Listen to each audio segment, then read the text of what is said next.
السلام عليكم ورحمة الله وبركاته. ازيكم يا جماعة؟ عاملين ايه؟ يا رب تكونوا بخير.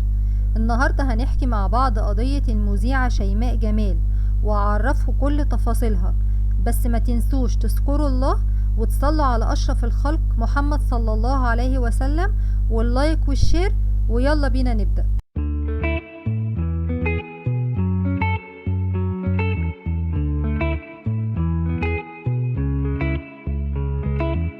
شيماء جمال هي بنت زيها زي أي بنت كان عندها طموح وأحلام نفسها تحققها، ولكن ظروف حياتها ما كانتش مساعداها، خصوصا إن والدها ووالدتها كانوا منفصلين.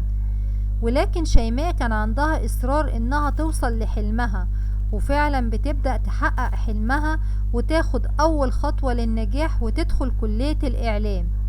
وهناك بتتعرف على صديقة ليها، كان ليها أخ اسمه وسام عايش في إيطاليا، وبيشوف شيماء بالصدفة وبيطلبها للزواج.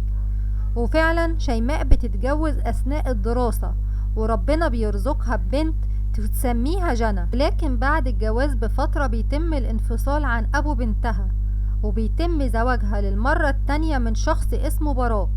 ولكن الجوازة مش بتستمر فترة طويلة، وتنفصل شيماء عن زوجها للمرة التانية. وده خلى شيماء تفكر كويس جدا في أي قرار هتاخده، وخصوصا في الزواج. شيماء أول ما بدأت تشتغل كانت بتقدم برنامج المشاغبة على أحد القنوات الفضائية، وكان دايما تركيزها على القضايا اللي فيها جدل كبير، اعتقادا منها إن هي كده هتتعرف أكتر وبسرعة. وفي يوم شيماء بتتعرف على أحد المستشارين واللي اسمه أيمن حجاج، وبتتفاجئ ان هو بيتقدم ليها وبيطلبها للزواج. وطبعا بالنسبة لشيماء كان عرض مغري انها تتجوز راجل في منصب زي ده وليه كلمته المسموعة في الدولة. ولكن كان في اتفاق ان جوازهم هيبقى في السر لمدة 2 سنين، حفاظا على الزوجة الاولى والاولاد، وبعد فترة هيتم الاعلان تدريجيا. ووافقت شيماء وبيتم الزواج. شيماء في الوقت ده فكرت في حيلة تخليها توصل للناس بسرعة وتبقى حديث السوشيال ميديا. وفي يوم وهي بتقدم البرنامج بتجيب مسحوق أبيض وبتقوم باستنشاقه على الهوا على أساس إن هو مخدرات، وقالت إن هي عملت كده لأن في أحد المتابعين كان بيتحداها، وهي قبلت التحدي.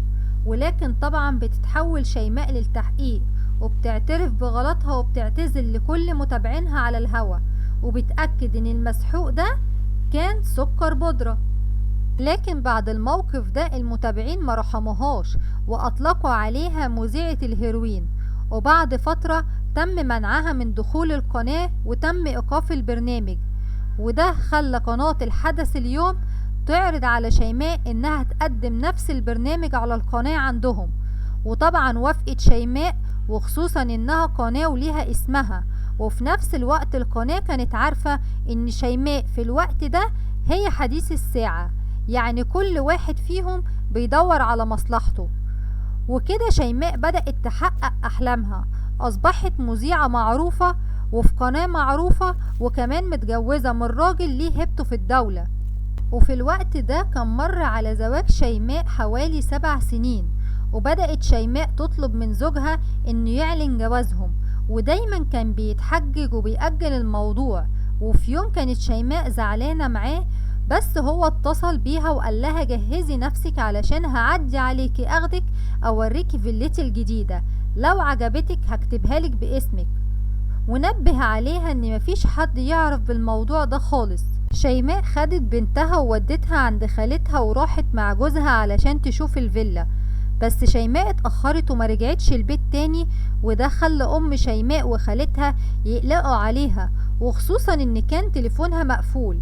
ما كانش قدامهم حل غير ان هم يتصلوا على جوزها ويسألوا عليها، وساعتها قال لهم ان هو ما يعرفش عنها حاجة وهيحاول يوصلها ويكلمهم. وبعد شوية اتصل قال لهم ان تليفونها مقفول ومش عارف يوصلها، وهيروح يعمل محضر باختفائها. وبعد شوية رجع وقال لهم ان هو راح عمل محضر وقال ان هو وصلها الكوافير ومشي، ومن ساعتها تليفونها مقفول. وعدى بعد كده 24 ساعة على اختفاء شيماء وما كانش فيه اي نتيجة. وده خلى ام شيماء تروح القسم علشان تقدم محضر باختفاء بنتها. اتفاجئ لما تروح ان جوزها ما عملش محضر زي ما قال. وطبعا في الوقت ده بدأ يشك رجال المباحث ان في لغز ورا اختفاء شيماء، وبدأوا يسألوا جوزها عن مكان الكوافير اللي وصلها ليه على حسب أقواله، وكل مرة كان بيقول مكان شكل، وده كان بيشتت رجال المباحث وما كانوش قادرين يوصلوا لحاجة. وفي نفس الوقت ما كانوش قادرين يوجهوا أي تهمة للمستشار أيمن بسبب الحصانة.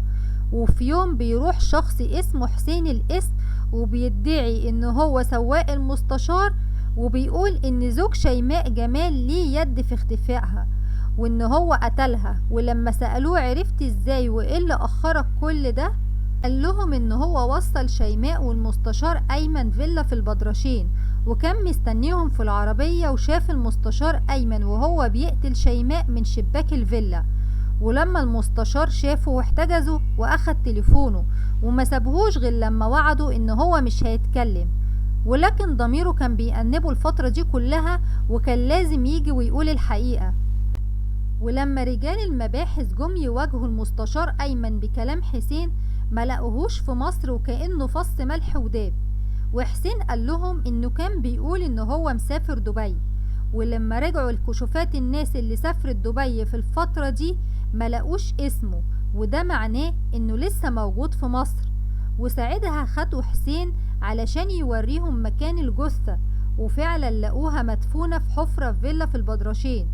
في الوقت ده كان رجال المباحث بيقوموا بتفريغ كاميرات المراقبة اللي حوالين الكوافير، وفعلا بيلاقوا ان المستشار حسين وصل شيماء الكوافير استناها لما خرجت وخدها ومشي بعربيته. وطبعا بيقدموا طلب برفع الحصانة، وبيعملوا كمان تتبع للموبايل بتاع المستشار وبيقدروا يعرفوا مكانه، وبيتم القبض عليه متخفي في زي خليجي في محافظة السويس. وبيعرفوا كمان ان حسين هو صديق مقرب للمستشار لكن مش السواق زي ما قال، وانه متورط هو كمان في قتل شيماء. واثناء التحقيقات حسين بيغير كلامه وبيقول ان ايمن طلب منه انه يجيب له عجل علشان يذبحه، ولما راح الفيلا اتفاجئ بوجود شيماء، وان ايمن اجبره على مساعدته يا اما هيخلص عليه. لكن المستشار ايمن قال ان كل اللي حصل كان متخطط له قبلها بشهر، وان حسين مشترك معاه في قتل شيماء. ومع تفريغ الكاميرات اتضح ان حسين وايمن راحوا وجابوا عدة حفر قبل الواقعة بيوم، وتاني يوم راحوا الفيلا هما الاتنين وبدأوا في حفر المكان اللي هيدفنوا فيه شيماء. وبكده تم الحكم عليهم هما الاتنين بالإعدام. وكده خلصت قضيتنا. ما تنسوش الاشتراك في القناة علشان يوصلكوا كل جديد. دمتم في أمان الله، والسلام عليكم ورحمة الله وبركاته.